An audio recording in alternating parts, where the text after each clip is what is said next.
Olá, bem-vindos a mais um episódio do DECOPOD, o seu videocast. O meu nome é Pedro Veiga Marques e hoje temos connosco Luísa Ribeiro Lopes. Licenciada em Direito pela Faculdade de Direito da Universidade de Lisboa, com pós-graduações em Gestão de Empresas e Recursos Humanos, MBA e doutoranda em Estudos de Género, Luísa Ribeiro Lopes tem uma longa carreira profissional, a maior parte da qual dedicada ao contexto da sociedade de informação e do desenvolvimento de projetos digitais, com passagem pela docência universitária. Atualmente é Presidente do Conselho Diretivo do .pt, a entidade responsável pela gestão do domínio de topo nacional, o .pt, e coordenadora-geral do WINCODE 2030, uma iniciativa governamental para o desenvolvimento de competências digitais em Portugal. É também membro da direção da DECO. Bem-vinda, Luísa, é um prazer tê-la connosco. Antes de mais, o objetivo da .pt é oferecer elevados níveis de qualidade, confiança e segurança no registro de nomes do domínio .pt. Por isso, a pergunta impõe-se: o que é o .pt? O que é que faz e porque é que é importante existir um domínio de topo nacional? Muito bem. Antes de mais, obrigada pelo convite, por poder explicar estas coisas e por estar aqui nesta casa que também é minha, que é a DECO. Ainda a sua questão, o .pt é o domínio de topo de Portugal na internet, no fundo é a bandeira de Portugal na internet. Todos os países, em termos territoriais, têm um domínio de topo. Em Espanha o .es, na Alemanha o .de, em Portugal o .pt. Depois existem domínios de topo genéricos, o mais conhecido de todos é o .com. Porquê é que é importante Portugal ter o .pt? É o que o distingue em termos de Portugalidade no mapa global que é a internet. E para nós que gerimos o .pt, queremos sempre muito explicar o porquê de ter um .pt e não ter outro domínio qualquer, nomeadamente o .com, que é o nosso principal concorrente, como devem calcular. É importante porque as empresas que têm uma conexão a Portugal, os serviços que têm uma conexão a Portugal, os produtos que têm uma conexão a Portugal, ao ter um .pt estão a mostrar a sua Portugalidade, estão a mostrar que têm essa conexão. E hoje em dia Portugal está na moda. Portugal é um país que muitas vezes visto como um país de ponta, um país empreendedor, um país com inovação, um país que tem tantas empresas que são hoje reconhecidas em termos mundiais, em termos tecnológicos. Portanto, é importante também conseguirmos pôr este selo nos domínios que registamos na internet, que é o .pt.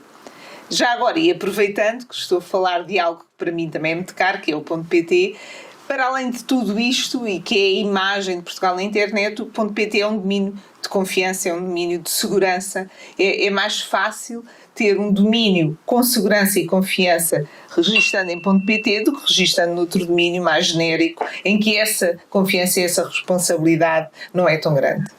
Muito bem. É também, além do .pt, é coordenadora do programa governamental WINCODE 2030. É um programa que visa promover as competências digitais dos portugueses e, à semelhança do .pt, pergunto-lhe o que é o WINCODE 2030, não é? E porque é que é importante promover e aumentar as competências digitais dos cidadãos? Muito bem. O .pt, para além desta sua responsabilidade de gerir o domínio de topo de Portugal na internet, põe também ao serviço da comunidade internet um sem número de iniciativas, muitas delas passam pela capacitação digital dos portugueses e das portuguesas.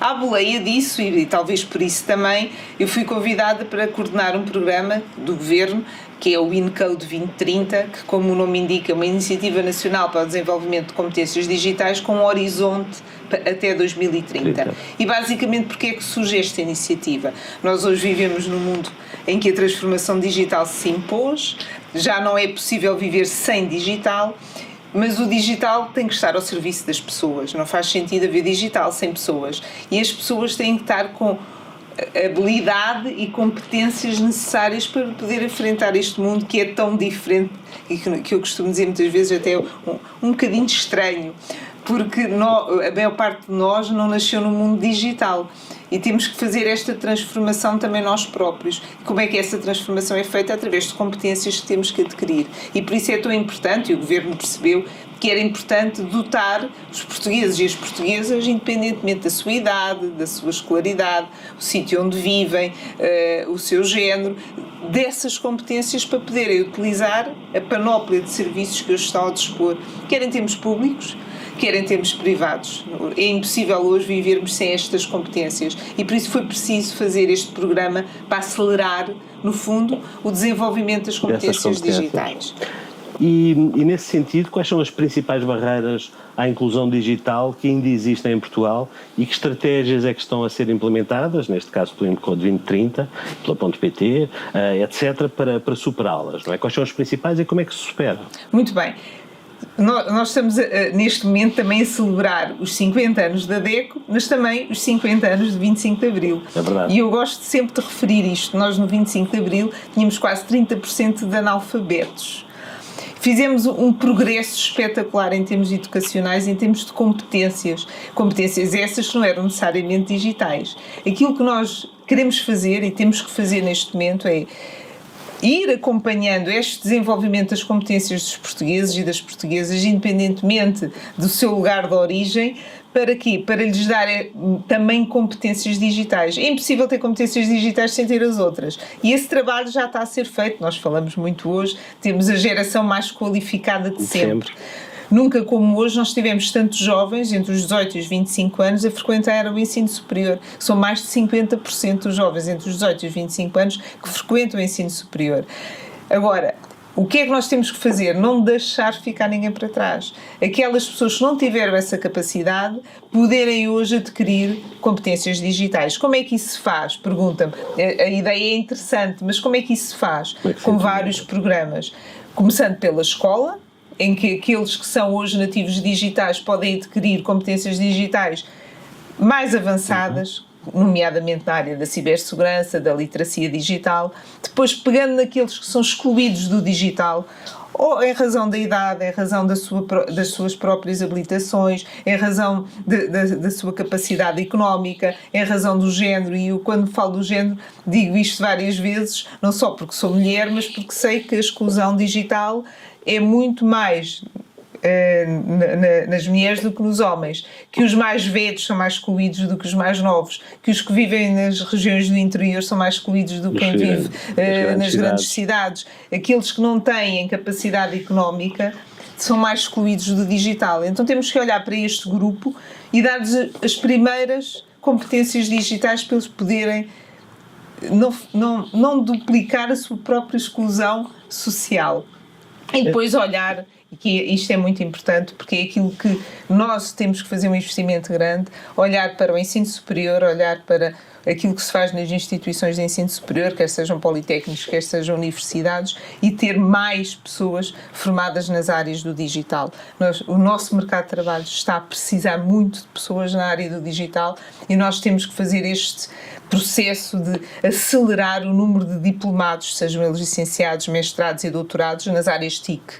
E isso aqui é o principal desafio neste momento em Portugal. E falou na igualdade de género, que é um tema que sei que lhe interessa. Como é que se caracteriza Portugal nesse aspecto? Ou seja, relativamente à tecnologia, à internet, já há um equilíbrio? Continua a não haver um equilíbrio? O que é que se tem de fazer para chegarmos a esse equilíbrio, essa paridade, de alguma maneira? Sabe que a igualdade de género é algo que nós estamos sempre a fazer, andar a correr atrás do prejuízo. É algo que ainda não conseguimos alcançar. Mas se olharmos para há 50 anos atrás, obviamente que se fez um processo muito importante e interessante e hoje existem. Nós até podemos dizer que o nosso Estado é um Estado, em termos legislativos, com um quadro de igualdade de género bastante interessante. Depois temos que olhar para a prática. E a pergunta que me fez, para não ser tão generalista, é que quando me fala na área TIC, nós não somos paritários, não somos nós, mas não é ninguém no mundo.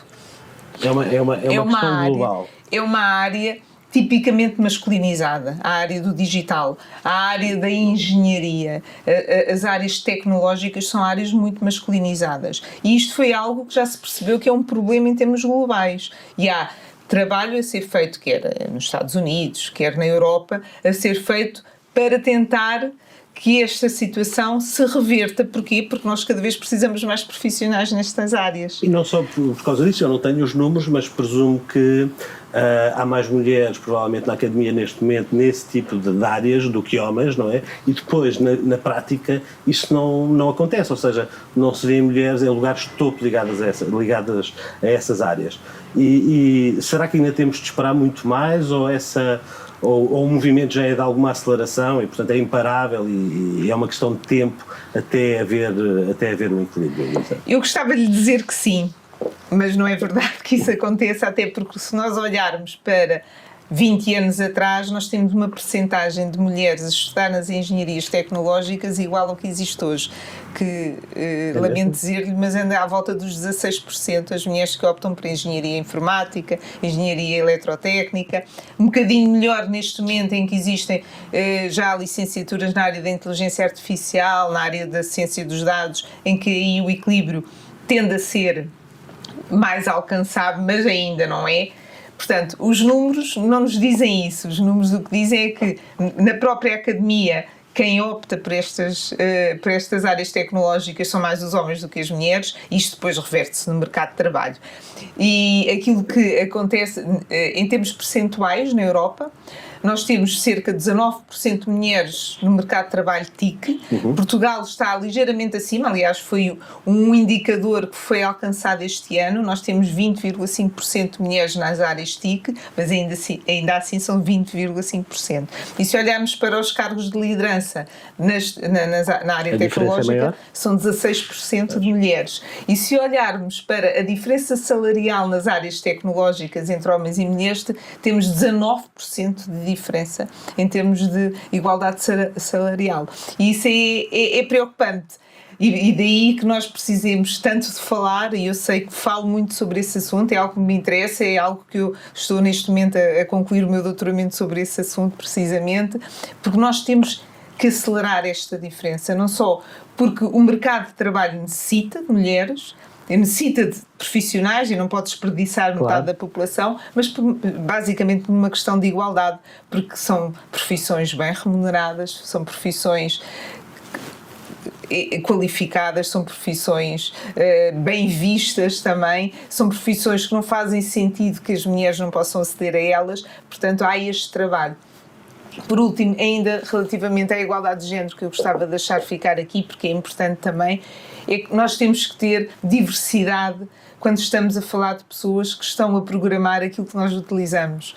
E se nós estamos hoje fala-se tanto de inteligência artificial, por exemplo, nós temos que ter diversidade em quem faz os algoritmos. Só temos homens brancos heterossexuais a fazer algoritmos, obviamente que eles vão estar estereotipados e vão estar enviesados. Vai depois ter reflexos. O índice de digitalização da economia e sociedade passou em 2023 a ser publicado através do relatório do Estado da Década Digital da União Europeia. Exato. Como é que Portugal se compara, ou melhor, como é que tem evoluído essa comparação e neste momento como é que se compara com outros Estados-membros da União Europeia? Esta é a parte em que eu só tenho boas notícias para lhe dar. Ótimo. Em 2017, quando começou a ser feita essa medição, Portugal estava em 22º lugar no âmbito da União Europeia. Eu bem sei que neste momento temos menos um país na União Europeia, mas ainda assim, neste momento Portugal está em 15º lugar, em alguns indicadores está em 14º lugar, ou seja, acima da média europeia, o que mostra que o trabalho tem sido feito e que tem sido feito mais depressa do que outros têm feito, porque todos estamos a fazer o mesmo trabalho, que é digitalizar e a dar competências digitais. Portanto, nós comparamos bem em termos de competências digitais, comparamos bem em termos de infraestruturas tecnológicas, comparamos bem em termos de serviço da administração pública para o cidadão em termos digitais e comparamos bem também, e fizemos um processo de grande aceleração nos últimos 4 anos, depois da pandemia. A pandemia também veio trazer... Também veio ajudar na digitalização das empresas. Portanto, estas 4 dimensões, empresas, administração pública, pessoas e infraestruturas, nós estamos a fazer um processo muito interessante e que nos coloca neste momento, em termos globais, já acima da média europeia. E é todo linear ou alguma área onde estejamos mais atrasados? A área mais preocupante são as pessoas e as empresas. As áreas onde nós estamos melhor e comparamos melhor são as infraestruturas e os serviços públicos digitais. E o esforço tem sido muito grande, mas estamos a caminhar no sentido de... o nosso horizonte em termos de Encode 2030 para 2030 é ficarmos nos 10 primeiros. Ainda no Encode 2030, eu reparei que a Luísa, já não me recordo bem aonde, disse que uma das questões importantes eram as competências avançadas, não só as básicas, mas avançadas. Qual é a diferença, efetivamente, e porque é que é importante ter um aumento de competências avançadas na população, digamos? As competências avançadas passam por termos profissionais com qualificação nestas áreas. E como eu referi já há pouco, nós precisamos ter mais licenciados, mais mestrados, mais doutorados, é muito importante, e pós-doutoramentos nestas áreas TIC. E essa aposta é muito importante, porque é isso que vai fazer a alteração do mercado de trabalho. É isso que vai fazer com que as nossas empresas possam ter profissionais qualificados. Quando se fala na qualificação superior em competências digitais avançadas, passa por quem programa, quem faz, quem produz conteúdos. Nós temos cada vez mais pessoas com essas qualificações, e isso é uma aposta que está a ser feita pelo Ministério da Ciência, Tecnologia e Ensino Superior, a abrir mais vagas, mas é preciso também acelerar rapidamente em dar microcredenciais a quem já está no mercado de trabalho, a dar formação a quem já está no mercado de trabalho e pode ir reconverter-se também nestas áreas, mas tudo com qualificações mais avançadas que nós precisamos tanto. Ótimo. Mudando agora um bocadinho de tema, indo para a DEC e para os 50 anos da DEC que a Luísa referiu há pouco, qual é o papel que a Luísa vê para a DEC na era digital, especialmente na defesa dos direitos dos consumidores online? Qual é a importância da DEC e qual é o papel que a Luísa vê a DECO ter nesta área? Bom, eu acho que a DECO é, para todos nós, uma referência sempre de seriedade, transparência, defesa do consumidor. E o consumidor hoje é um consumidor digital. E nós dizemos na DECO que a DECO está onde está o consumidor. Portanto, se o consumidor está online, a DECO tem que estar online. Se o consumidor hoje é digital, a DECO tem que olhar para a questão do digital, para apoiar o consumidor, para se colocar ao serviço do consumidor. E nós hoje somos todos consumidores mais ou menos digitais. E a DEC está a fazer esse processo de uma forma muito interessante, de uma forma rápida, como é importante fazer, porque a transformação digital é rápida, a DEC também está a fazê-lo de forma rápida, está a olhar para o consumidor hoje, que é completamente diferente do consumidor de há 50 anos, mas a trabalhar com o consumidor da mesma forma que o fazia há 50 anos, que é estar ao lado dele para o proteger, porque o mundo hoje certamente é ainda mais desafiante para organizações como a DECO, que querem defender os consumidores e que são sempre o elo mais fraco quando olhamos para o que é o consumo. Muito bem. Eu retive aqui uma frase da Luísa que me pareceu interessantíssima e que tem a ver com o exercício pleno da cidadania, ou seja, foi um bocadinho no seguimento daquilo que disse agora, enfim, o nosso mundo passa pela internet, como pessoas, como consumidores. Que projetos e iniciativas é que estão a ser desenvolvidos, enfim, nas áreas onde a Luísa se movimenta, para no fundo tornar isto uma realidade, ou seja, tornar a internet uma ferramenta que nos permita exercer em pleno a nossa cidadania, não é?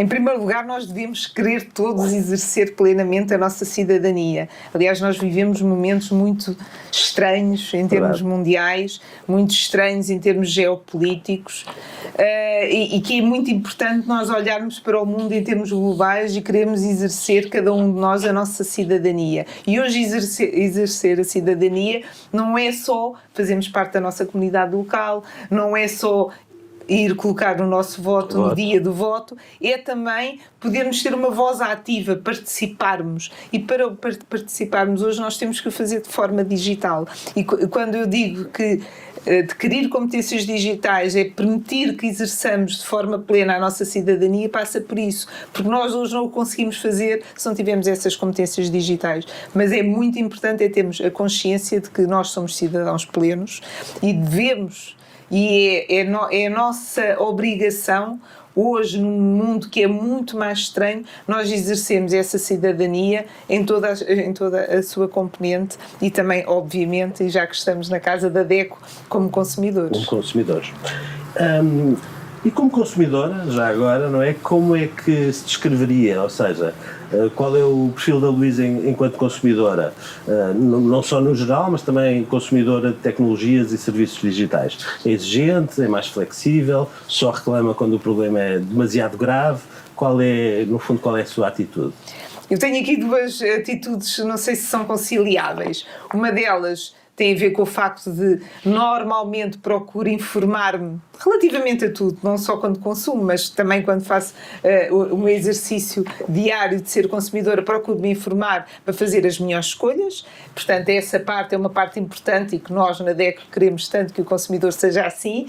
A segunda parte, quando me pergunta da reclamação, normalmente sou um bocadinho mais preguiçosa e só reclamo mesmo quando acho mesmo que estão tipicamente a gozar comigo e não há nada como reclamar. Só nesse caso. Mas prefiro fazer a parte da prevenção e esse é um papel tão importante também da DECO, que é formar o consumidor. E eu prefiro ser uma consumidora formada, fazer escolhas mais conscientes para não ter depois que reclamar. É como na saúde, mais vale prevenir do que remediar. É verdade.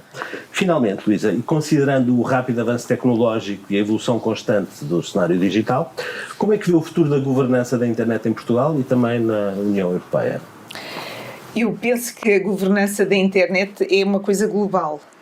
E nós, neste momento, em termos globais, e se olharmos para o mundo, nós estamos perante o risco da fragmentação da internet em grandes blocos. E a internet só faz sentido se for una, se for livre e se for democrática. E nós, neste momento, corremos graves riscos de ter várias internets, ou seja, deixar de ser una. Cada vez existem mais riscos de vivermos regimes não democráticos e também de vivermos algo que não é para todos e de todos. E eu só concebo uma internet una, democrática e livre.